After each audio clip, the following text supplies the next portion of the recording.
There's no feeling more intense than starting over. If you deleted your homework the day before it was due, as I have, or if you left your wallet at home and you have to go back after spending an hour in the commute. If you won some money at the casino and then put all your winnings on red but it came up black. If you got your best shirt dry cleaned before a wedding and then immediately dropped food on it. If you won an argument with a friend and then later discovered that they just returned to their original view.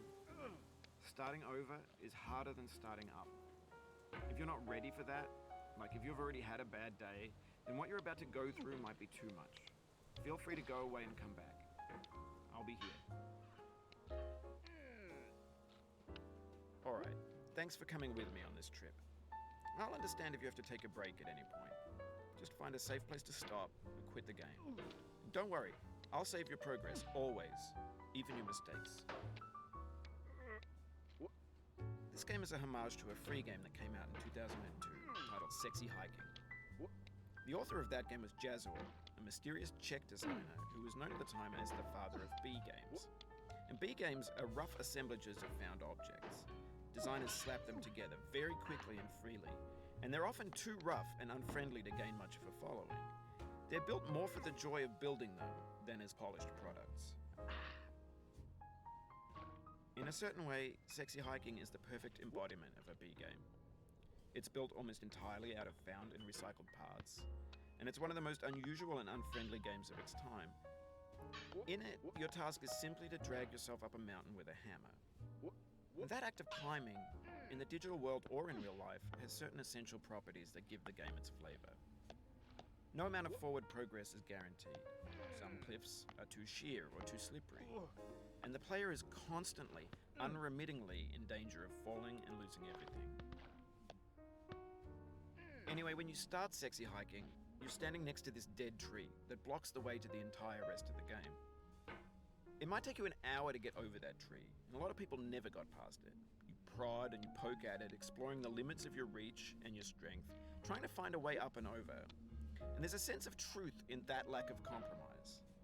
Most obstacles in video game worlds are fake. You can be completely confident in your ability to get through them once you have the correct method or the correct equipment or just by spending enough time. In that sense, every pixelated obstacle in Sexy Hiking is real. The obstacles in Sexy Hiking are unyielding, and that makes the game uniquely frustrating. But I'm not sure Jazzuo intended to make a frustrating game. The frustration is just essential to the act of climbing, and it's authentic to the process of building a game about climbing. A funny thing happened to me as I was building this mountain. I'd have an idea for a new obstacle, and I'd build it, test it, and it would usually turn out to be unreasonably hard. But I couldn't bring myself to make it easier. It already felt like my inability to get past the new obstacle was my fault as a player rather than as a builder. Imaginary mountains build themselves from our efforts to climb them, and it's our repeated attempts to reach the summit that turns those mountains into something real. When you're building a video game world, you're building with ideas, and that can be like working with quickset cement.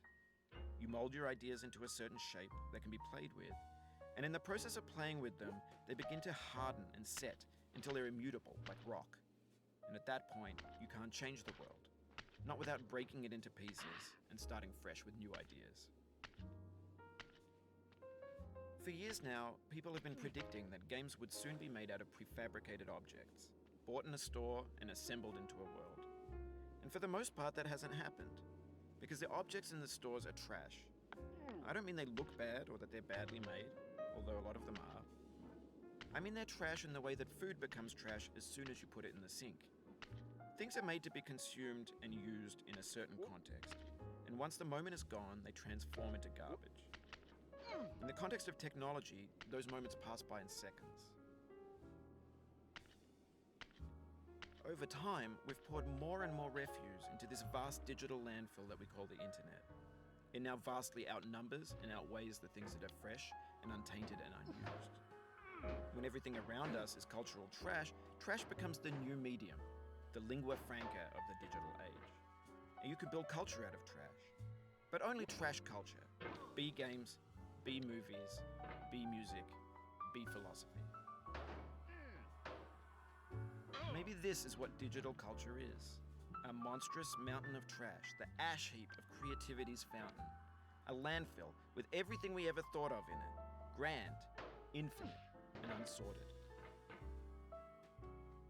There's 3D models of breakfast, Gen X's fanfic novels, Scan magazines, green screen Shia LaBeouf, banned snuff scenes on LiveLeak.